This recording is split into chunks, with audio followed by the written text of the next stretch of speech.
Puji nama Tuhan, Shalom Bapak Ibu Saudara. Pagi hari ini kita bersyukur Tuhan tetap baik.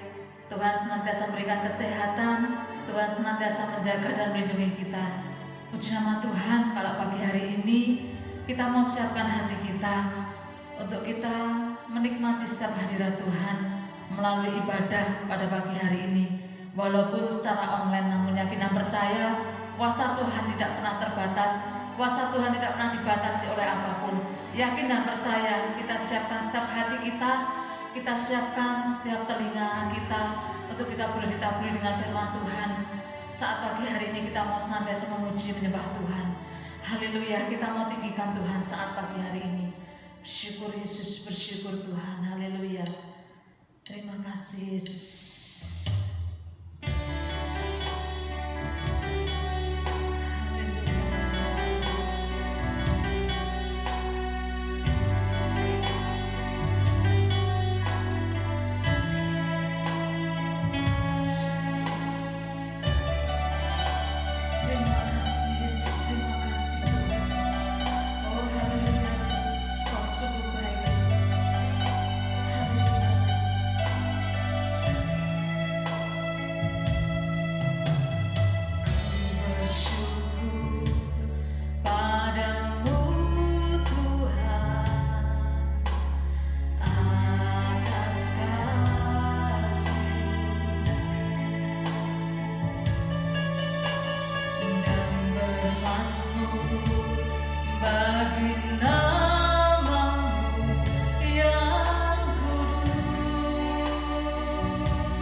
Kami bersyukur Tuhan, kami bersyukur buat setiap kebaikan Engkau. Terima kasih Tuhan, terima kasih Yesus. Haleluya Yesus, haleluya Yesus. Terima kasih Tuhan. Pagi hari ini kami datang memuji menyembah Engkau Bapa dengan penuh kerinduan Tuhan. Kami rindu memberikan yang terbaik untuk Engkau melalui puji-pujian kami Bapa. Terima kasih Tuhan, berkati ibadah ini dari awal pertengahan sampai akhirnya kami serahkan dalam tangan-Mu. Walaupun kami masih online Tuhan, namun kami yakin dan percaya Tuhan, kuasa-Mu tidak pernah terbatas. Engkau hadir di tengah-tengah kami Tuhan, di tengah-tengah keluarga kami yang saat ini sedang ibadah online Tuhan.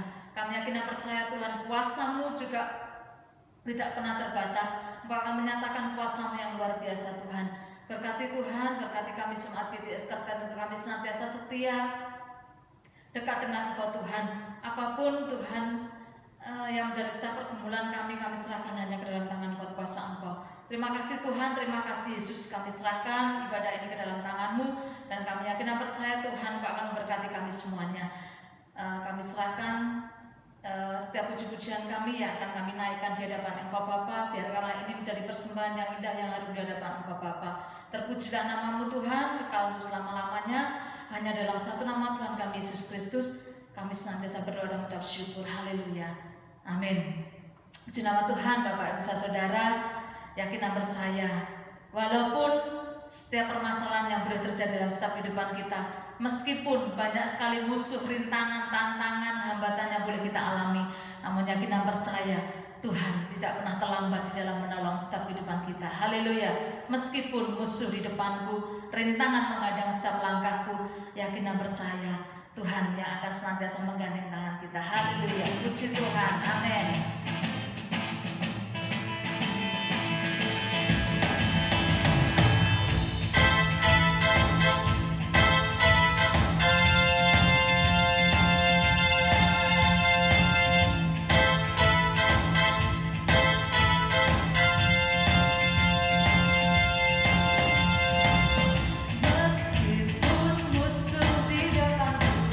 Rintangan menghadap langkahku, tahu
terjadi, apapun permasalahan kita, sakit penyakit apapun, di dalam nama Tuhan Yesus semuanya akan dilewatkan Tuhan. Haleluya, karena Dialah sumber kemenangan dan kekuatan dalam hidup kita. Haleluya, puji Tuhan.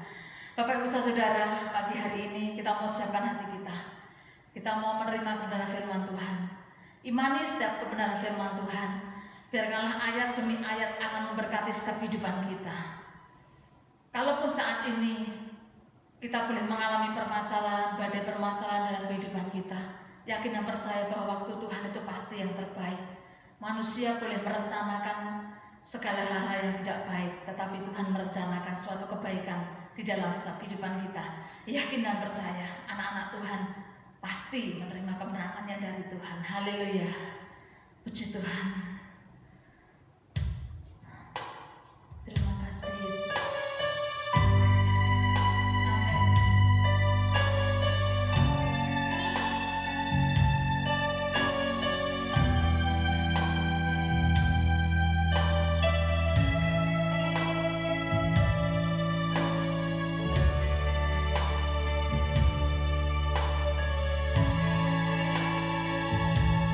Bila kau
Salam Bapak Ibu, saudara yang dikasih Tuhan.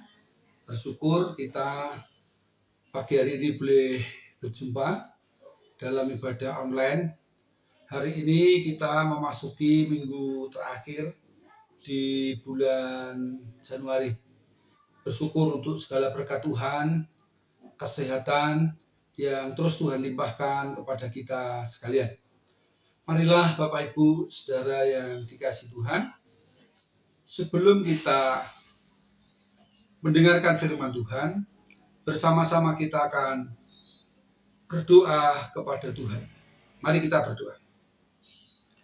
Tuhan Yesus, kami bersyukur. Kami berterima kasih Tuhan untuk segala berkat yang telah Tuhan limpahkan kepada kami sepanjang bulan Januari. Kami boleh mengakhiri akhir bulan Januari di minggu terakhir ini Tuhan. Kami rindu bersama-sama mendengarkan kebenaran firman-Mu. Kami mohon pimpinan, tuntunan Roh Kudus menyertai kami semuanya. Berkati hamba-Mu Tuhan yang siap menyampaikan kebenaran firman-Mu. Kami mohon hikmat wahyu dari surgawi untuk hamba memampukan menyampaikan apa yang menjadi isi hati Tuhan. Berkati setiap Bapak, Ibu, Saudara yang siap mendengarkan kebenaran firman Tuhan pagi hari ini. Kami yakin dan percaya Tuhan bertahta di atas kebenaran firman-Mu, sehingga kami mampu menikmati kehadiran Tuhan dalam setiap hidup kami, dimanapun kami berada Tuhan, di tempat kami masing-masing, dengan segenap hati, jiwa, dan roh kami mau memuji dan mengagungkan Tuhan. Terima kasih Bapa. Dalam nama Tuhan Yesus kami sambut firman-Mu pagi hari ini. Haleluya. Amin. Puji Tuhan, Bapak Ibu, saudara yang terkasih dalam nama Tuhan Yesus Kristus. Kita sangat bersyukur oleh karena kemurahan Tuhan, kita selalu diberkati. Dan terlebih kita bersyukur dengan berkat kesehatan yang boleh kita terima. Pagi hari ini kita boleh beribadah sekalipun masih dalam ibadah online. Ya, namun kita yakin dan percaya bahwa Tuhan akan menolong dan memberkati kita. Mari Bapak Ibu Saudara, langsung saja kita akan membaca firman Tuhan yang terdapat di dalam Injil Yohanes pasal 5, ya. Injil Yohanes pasal 5 dari ayat 1 sampai yang ke-14, ya. Saya akan membacakan untuk Bapak Ibu Saudara sekalian. Demikianlah firman Tuhan. Yohanes 5 ayat 1 sampai 14. Penyembuhan pada hari Sabat di kolam Bethesda. Sesudah itu ada hari raya orang Yahudi dan Yesus berangkat ke Yerusalem. Di Yerusalem dekat pintu gerbang domba ada sebuah kolam yang dalam bahasa Ibrani disebut Bethesda. Ada 5 serambinya. Dan di serambi-serambi itu berbaring sejumlah besar orang sakit, orang-orang buta, orang-orang timpang, dan orang-orang lumpuh yang menantikan guncangan air kolam itu. Sebab sewaktu-waktu turun malaikat Tuhan ke kolam itu dan menggoncangkan air itu. Barang siapa yang terdahulu masuk ke dalamnya, sesudah guncangan air itu menjadi sembuh, apapun juga penyakitnya. Di situ ada seorang yang sudah 38 tahun lamanya sakit. Ketika Yesus melihat orang itu berbaring di situ, dan karena ia tahu bahwa ia telah lama dalam keadaan itu, berkatalah ia kepadanya, "Maukah engkau sembuh?" Jawab orang sakit itu kepadanya, "Tuhan, tidak ada orang yang menurunkan aku ke dalam kolam itu apabila airnya mulai goncang. Dan sementara aku menuju kolam itu, orang lain sudah turun mendahului aku." Kata Yesus kepadanya, "Bangunlah, angkatlah tilammu, dan berjalanlah." Dan pada saat itu juga, sembuhlah orang itu. Lalu ia mengangkat tilamnya dan berjalan. Tetapi hari itu hari Sabat. Karena itu orang-orang Yahudi berkata kepada orang yang baru sembuh itu, Hari ini Sabat dan tidak boleh engkau memikul tilammu. Akan tetapi ia menjawab, orang yang telah menyembuhkan aku, dia yang mengatakan kepadaku, angkatlah tilammu dan berjalanlah. Mereka bertanya kepadanya, siapa orang itu yang berkata kepadamu, angkatlah tilammu dan berjalanlah.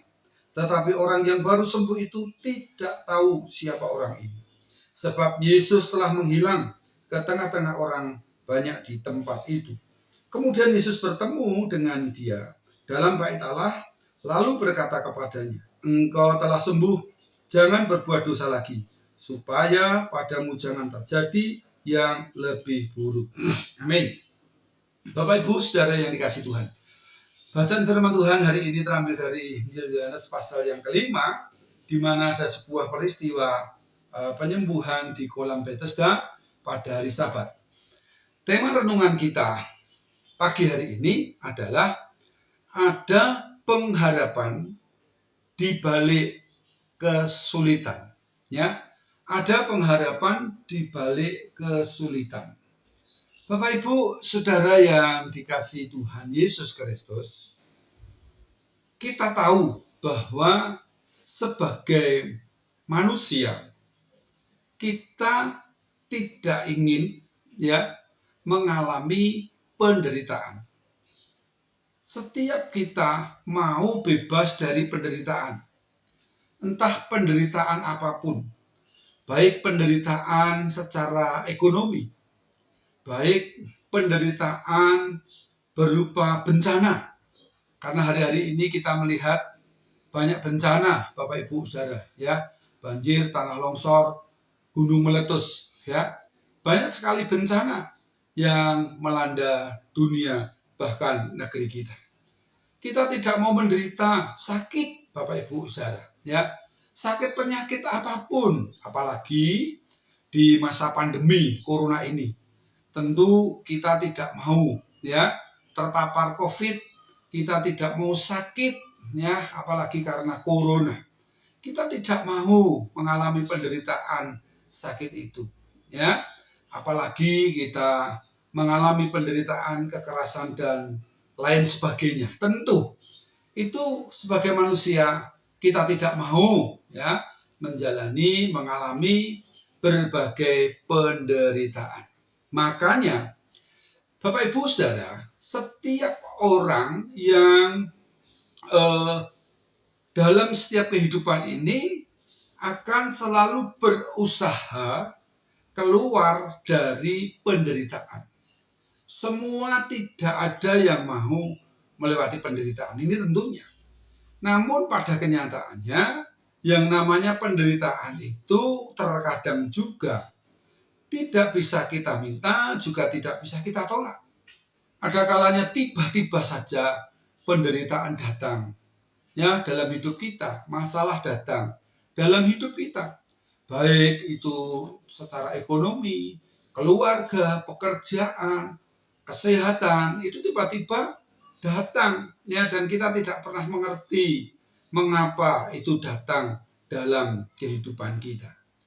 Semua orang berusaha keluar dari penderitaan. Namun kenyataan hidup menunjukkan bahwa ada orang yang punya harapan untuk keluar dari penderitaan, namun kadangkala itu tak berdaya.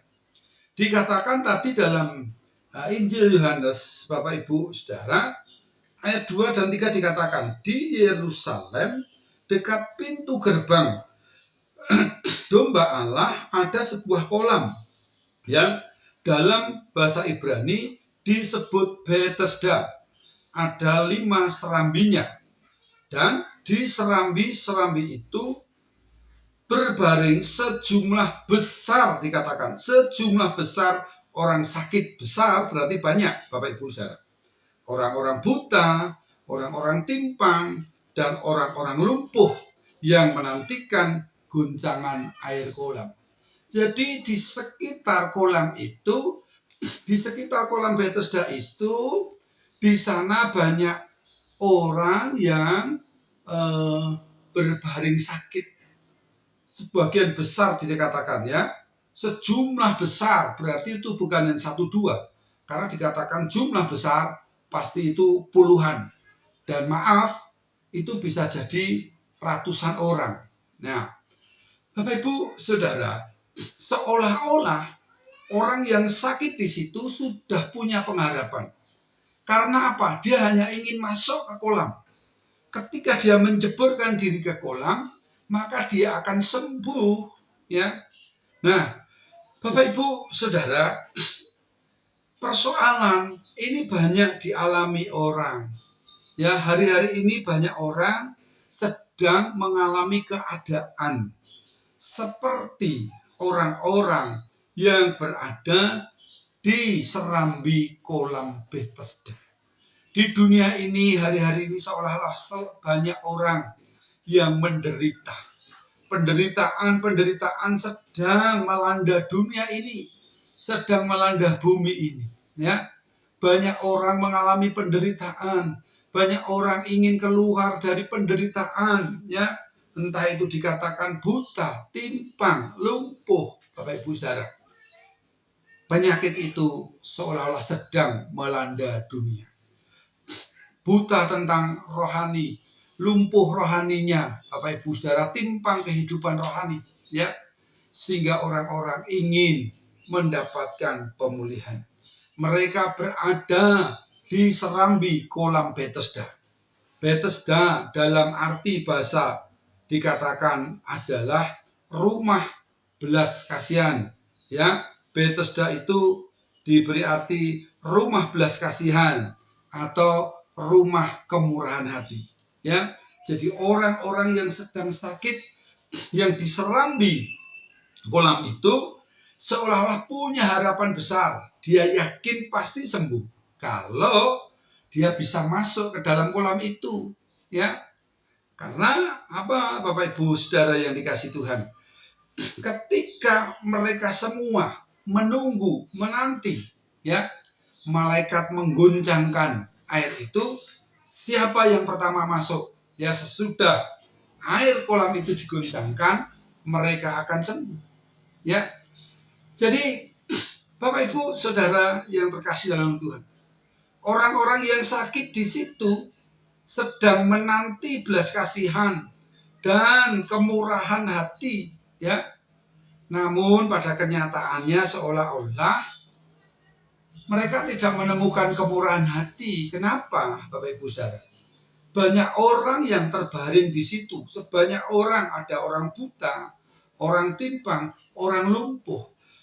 Bahkan dikatakan di sana, ya, dalam ayat yang selanjutnya tadi dikatakan bahwa ketika mereka sedang menunggu, ya, ketika sewaktu-waktu malaikat Tuhan turun, ya, mengguncangkan air itu sewaktu-waktu. Hal ini tentu berbicara tentang ketidakpastian. Karena sewaktu-waktu, maka saya juga berpikir bahwa orang-orang yang berada di sekitar kolam itu mungkin awalnya ditunggu oleh saudara-saudaranya, supaya kalau air itu digoncangkan malaikat, ada orang saudaranya yang menunggu memasukkan orang itu ke dalam kolam. Mungkin bisa jadi seperti itu. Namun pada kenyataannya setelah ditunggu beberapa waktu lamanya, air itu tidak bergoncang. Karena yang namanya sewaktu-waktu itu bisa sehari, seminggu, sebulan, 2 bulan, 3 bulan, atau bahkan setahun sekali, kan kita tidak tahu. Karena dikatakan sewaktu-waktu. Ya, sewaktu-waktu. Ayat 4 berkata demikian. Sewaktu-waktu turun malaikat Tuhan ke kolam itu dan mengguncangkan air itu. Barang siapa yang terdahulu masuk ke dalamnya, sesudah guncangan air itu menjadi sembuh apapun juga penyakitnya. Jadi Bapak Ibu Saudara, dikatakan bahwa semua orang yang terbaring di serambi kolam Bethesda, mereka berharap, ya, mereka sedang berharap menantikan belas kasihan dan kemurahan hati di hadapan mereka sudah ada harapan, ya, jalan keluar untuk sembuh, ya. Sewaktu-waktu malaikat Tuhan turun mengguncang air itu. Berbicara tentang sewaktu-waktu itu enggak tahu 1 jam, 2 jam, sehari, 2 hari, seminggu, 2 minggu, sebulan, bahkan setahun. Ya mungkin pada waktu awal-awal orang-orang sakit timpang buta itu mungkin tidak berjalan sendiri, diantar, ditemani orang-orang yang bisa mendorong mereka untuk masuk ke kolam Bethesda. Namun karena sewaktu-waktu, ya, ternyata sudah lama tidak digoncangkan, maka yang nunggu juga jemu. Nah, akhirnya mereka ditinggal di situ. Baik yang sakit buta, yang lumpuh, yang timpang, ya ditinggal di situ semua. Mereka harus berusaha mengerti dan melihat sewaktu-waktu malaikat menggoncangkan air itu. Mereka berlomba-lomba untuk masuk. Siapa yang terdahulu masuk, mereka akan sembuh. Nah, Bapak Ibu Saudara, ternyata ayat 5 dikatakan demikian. Di situ ada seorang yang sudah 38 tahun lamanya sakit, ya. Dikatakan ada orang yang sudah 38 tahun sakit. Orang ini juga menaruh harapan. Orang yang sakit ini menaruh harapan, yang sudah menderita 38 tahun tak berdaya. Ternyata mereka menunggu belas kasihan, mereka berharap kepada orang-orang di sekitarnya untuk bisa membawa mereka masuk ke dalam kolam Bethesda. Mereka tidak menemukan. Ya, mereka berpengharapan kepada manusia, barangkali ada orang yang tergerak hatinya. Namun kenyataannya, orang yang sakit lemah selama 38 tahun, tidak ada orang yang memperhatikan mungkin. Dan orang itu sudah menjadi nyaman di situ, hanya untuk tidur, berbaring di situ karena kondisinya lemah. Ya, 38 tahun dia berharap uluran tangan manusia, ternyata tidak ada yang peduli. Nah, Bapak Ibu Saudara yang terkasih dalam nama Tuhan Yesus. Namun satu hal yang luar biasa. Di sana Yesus hadir. Ketika itu Yesus ada di sana dan Yesus melihat orang yang sakit itu, maka Yesus memperhatikan. Mari kita baca ayat 6 dan 7. Ketika Yesus melihat orang itu berbaring di situ dan karena ia tahu bahwa ia telah lama dalam keadaan itu, berkatalah ia kepadanya, "Maukah engkau sembuh?"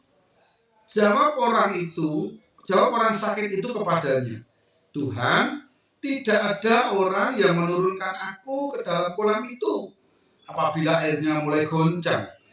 Dan sementara aku menuju ke kolam itu, orang lain sudah turun mendahului aku." Bapak Ibu Saudara, perhatikan bahwa ketika itu Yesus melihat orang yang terbaring lemah sudah 38 tahun. Mereka berharap ada pertolongan dari manusia, namun mereka tidak menemukan. Namun hari itu Yesus datang. Yesus hadir, ya. Bapak Ibu Saudara, Yesus tidak hanya memiliki belas kasihan kepada orang itu, namun Yesus juga mengerti. Yesus peduli, ya, ketidakberdayaan yang dialami orang yang lemah yang sudah selama 38 tahun. Yesus hadir di sana, Yesus memperhatikan dan Yesus memperdulikan. Yesus mengatakan, Yesus bertanya kepada orang itu.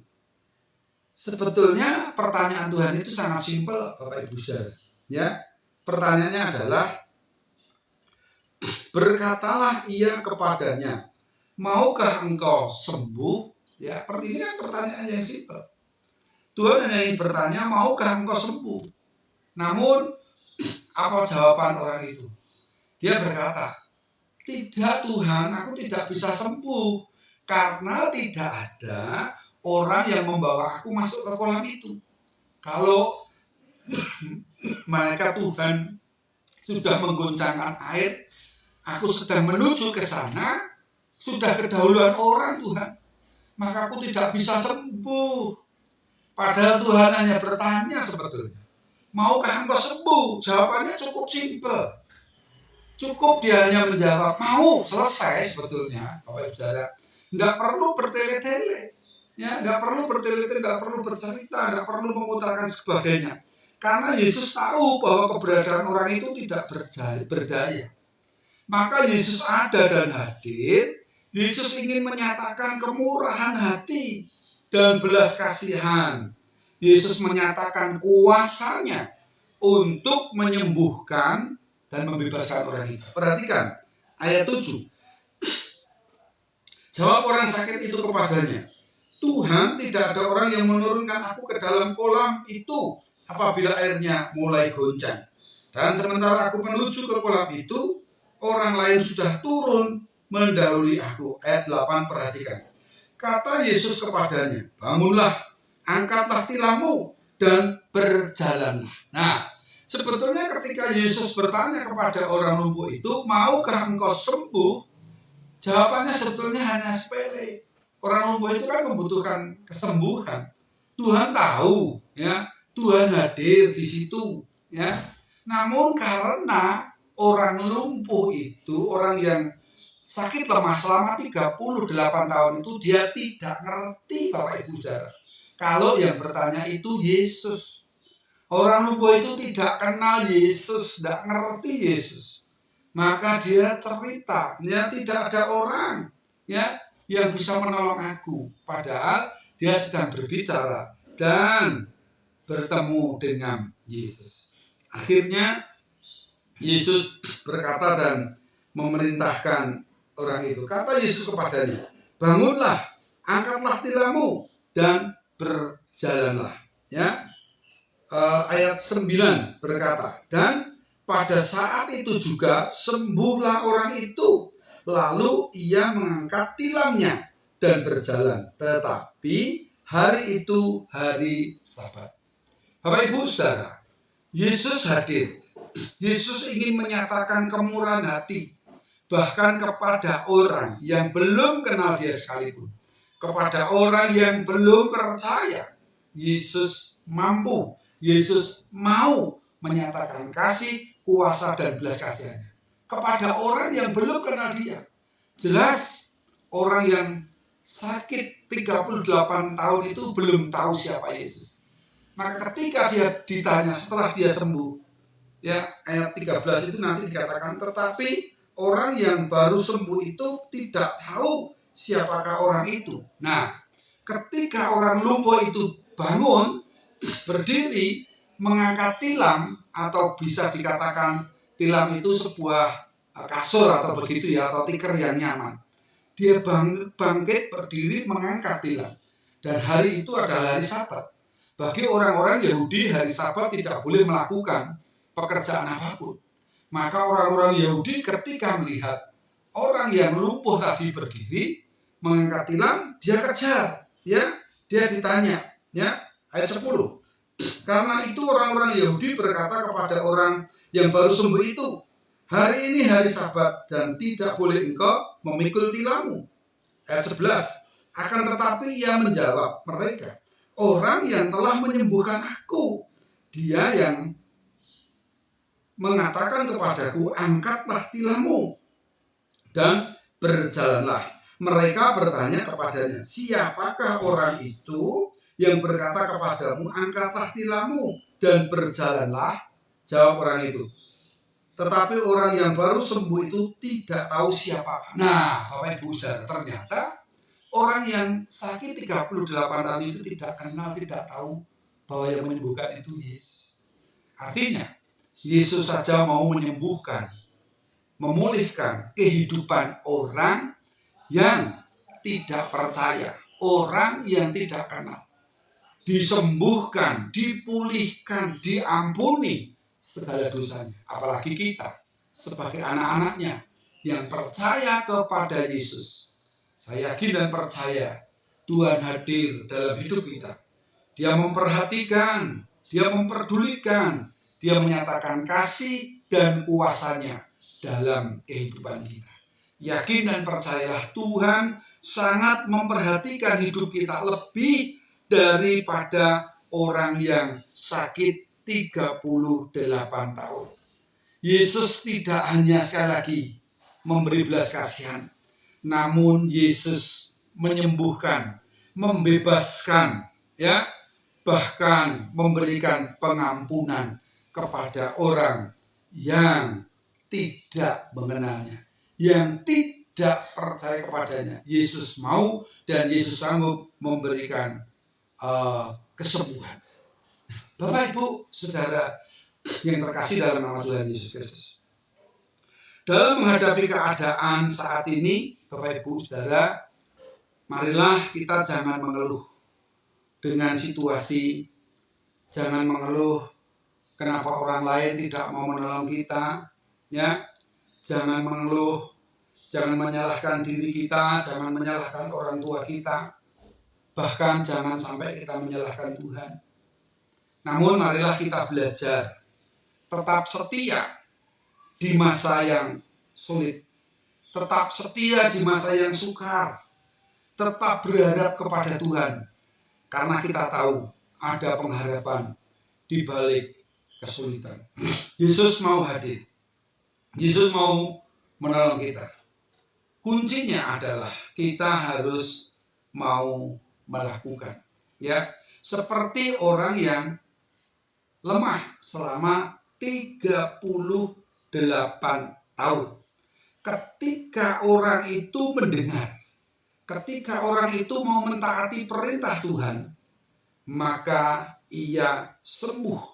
Ya, dikatakan ayat 8 tadi, kata Yesus kepadanya, bangunlah, angkatlah tilammu, dan berjalanlah. Perhatikan ayat 9. Dan pada saat itu juga sembuhlah orang itu, lalu mengangkat tilamnya dan berjalan. Sembuhlah orang itu dan mengangkat tilamnya dan berjalan. Ketika orang sakit itu mendengar, mentaati perintah Tuhan, maka dia mengalami mujizat yang luar biasa. Bagaimana dengan kita? Maukah kita mendengarkan, melakukan perintah Tuhan? Jika kita ingin menikmati kuasa Tuhan dalam hidup kita, dengarkan apa yang menjadi perintah Tuhan, lakukan juga apa yang menjadi perintah Tuhan, seperti orang yang sakit selama 38 tahun. Yang seolah-olah sudah tidak lagi memiliki pengharapan, namun ternyata dia mengalami perjumpaan dengan Tuhan. Dia ada pengharapan, sehingga hidupnya dipulihkan ketika dia mau mendengar, mentaati. Jadi Bapak Ibu Saudara, kita harus mau mentaati firman Tuhan. Mentaati firman Tuhan itu tidak ada liburnya. Mentaati firman Tuhan itu harus selalu kita lakukan dalam setiap kehidupan kita. Ya, Bapak Ibu Saudara, walaupun sesulit apapun, ya, kita mendengarkan firman Tuhan, namun mari kita tetap mau melakukan, ya, maka kita akan merasakan kuasa Tuhan bekerja dalam kehidupan kita. Orang yang belum sakit lemah 38 tahun, orang yang tidak tahu Yesus saja, dia mengalami mujizat, ya, apalagi kita sebagai orang-orang yang percaya, kita yakin bahwa Tuhan memperhatikan. Hanya saja, maukah kita melakukan seperti orang yang lemah 38 tahun? Berdiri mengangkat tilam kita. Ya, artinya Bapak Ibu Saudara, orang sakit itu mengangkat tilam, ya, sebagai tempat yang nyaman sekalipun dia sakit terbaring, namun dia sudah merasa nyaman di situ. Bahkan dikatakan 38 tahun tidak ada yang mengusik, tidak ada yang mengganggu. Mereka sudah nyaman, ya. Tuhan katakan angkat dan pergi, berjalanlah. Bapak Ibu Saudara, kalau perintah itu datang kepada kita, sanggupkah kita mengangkat tilam kita? Ya, kita harus mau angkat dan tinggalkan. Ya, kalau kita diperintahkan Tuhan, sekalipun kita harus meninggalkan zona nyaman kita, ya, kita harus bangkit, berdiri dan mengikut Yesus. Karena Tuhan memperdulikan hidup kita. Kita harus mau ya ketika Tuhan panggil kita untuk meninggalkan zona nyaman kita. Ya seperti orang yang 38 tahun lemah. Dia mendapatkan kekuatan baru, pengampunan baru, hidupnya dipulihkan. Ya walaupun harus meninggalkan zona nyaman.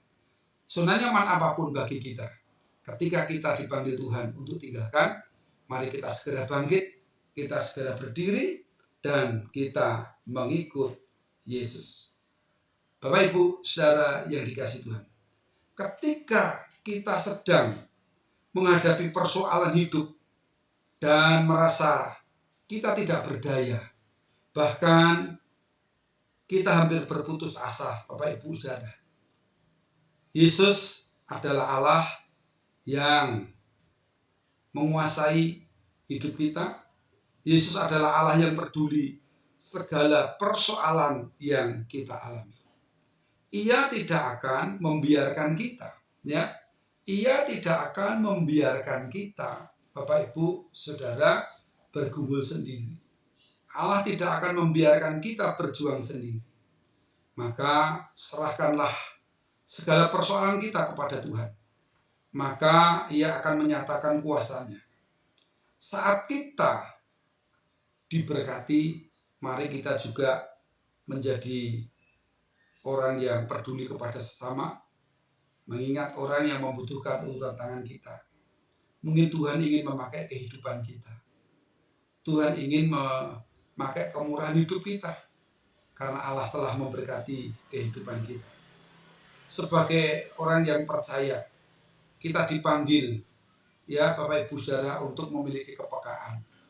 Ya, seperti orang yang 38 tahun terbaring.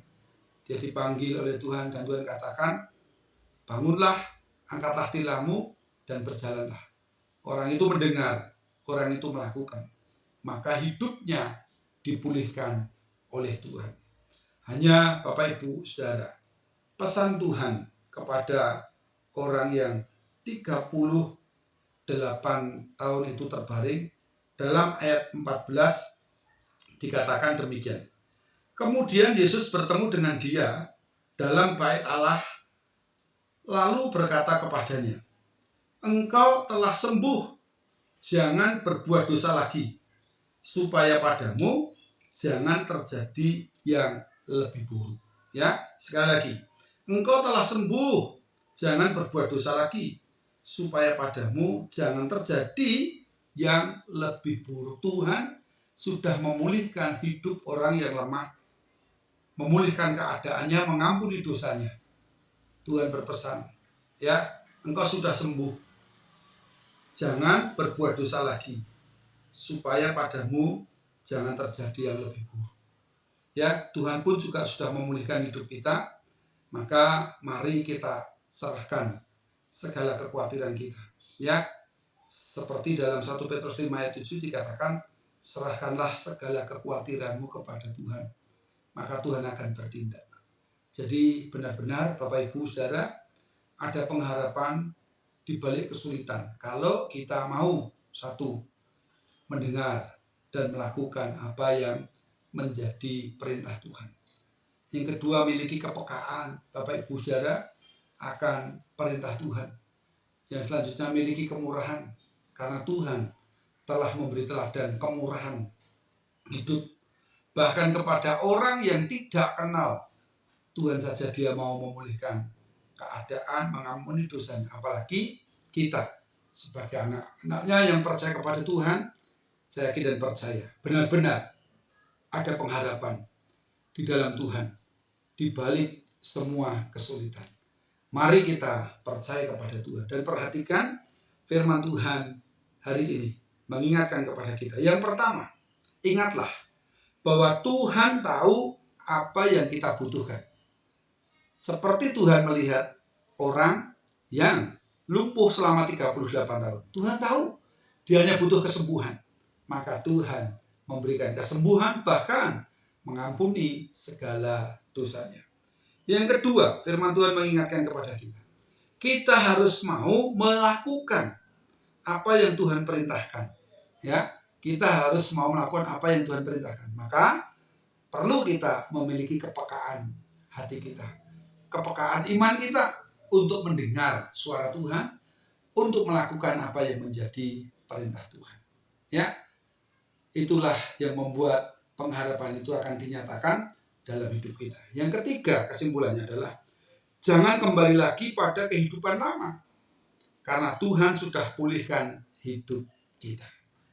Kita yakin dan percaya Tuhan sudah memulihkan hidup kita, maka jangan kembali kepada kehidupan kita yang lama, supaya jangan sampai terjadi yang lebih buruk dalam kehidupan kita. Perhatikan firman Tuhan.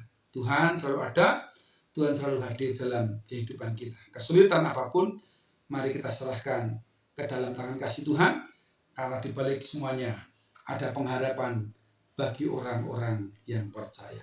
Kiranya kebenaran firman Tuhan pagi hari ini memberkati kita sekalian. Mari Bapak Ibu Saudara, kita akan berdoa mengucap syukur untuk firman Tuhan pagi hari ini. Kita berdoa.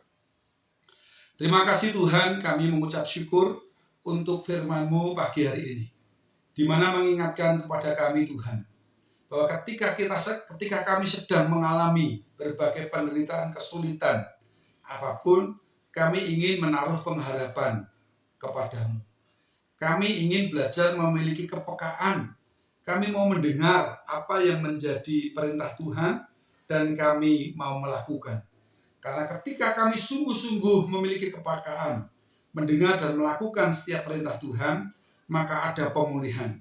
Karena ketika kami menghadapi masalah dan persoalan, ternyata Engkau ada hadir dalam hidup kami. Engkau memperdulikan kehidupan kami Tuhan. Bahkan Engkau memberikan kekuatan pemulihan, bahkan kesehatan kepada kami, anak-anak-Mu yang percaya kepadamu. Kalau orang yang lemah selama 38 tahun di Serambi, Kolam Bethesda, Tuhan sembuhkan. Bahkan mereka tidak tahu awalnya siapakah Engkau. Namun kami telah kenal dengan Engkau Tuhan. Maka kami yakin dan percaya Tuhan akan menolong dan memberi kekuatan kepada kami semuanya. Bersyukur untuk firman-Mu hari ini Tuhan. Hamba-Mu berhenti berbicara, tetapi kami yakin dan percaya biarlah kuasa Roh Kudus yang memeteraikan kebenaran firman-Mu dalam hidup kami. Mampukan kami menjadi pelaku-pelaku kebenaran firman-Mu. Ya Tuhan, hamba berdoa untuk kehidupan seluruh dan jemaat di GBI Sekatan tanpa terkecuali. Hamba berdoa, berkatilah hidup rumah tangga mereka, usaha pekerjaan mereka, kesehatan mereka, limpahkan damai sejahtera sukacita dalam setiap kehidupan mereka. Berkati juga anak-anak yang duduk di bangku sekolah, Tuhan memberkatinya. Kami berdoa untuk keluarga-keluarga mungkin yang sedang mengalami lemah, sakit, Tuhan dalam tubuhnya, kiranya Engkau memberkati. Kami berdoa untuk pemulihan kesehatan Ibu Kasmi, kami berdoa untuk pemulihan kesehatan keluarga besar Bapak Joko Bagio, Tuhan memberkati.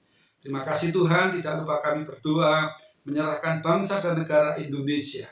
Tuhan berkati pemerintahan yang ada, Bapak Presiden Jokowi, Wakil Presiden Ma'ruf Amin Tuhan, pemerintahan yang ada, anggota DPR, MPR, semuanya, anggota komisi Tuhan. Kami juga berdoa untuk Bapak Kapolri yang baru, Bapak Jenderal Listio Sigit, Tuhan berkati dalam mengemban tugas untuk mengamankan bangsa dan negara ini. Berkati penanganan COVID-19 agar segera selesai Tuhan. Berkati penyaluran vaksin ke pelosok negeri ini, agar vaksin-vaksin itu segera dikerjakan dan memulihkan keadaan. Dan Engkau akan segera memulihkan ekonomi bangsa kami Tuhan. Engkau juga akan segera membuka tempat-tempat usaha, tempat-tempat belajar Tuhan, sehingga benar-benar kami dipulihkan. Tempat-tempat ibadah kami boleh memasuki new normal Tuhan, dan kami boleh bersama-sama bersukacita, senantiasa memuji dan memuliakan Engkau. Terima kasih Tuhan, kami bersyukur untuk ibadah online pagi hari ini.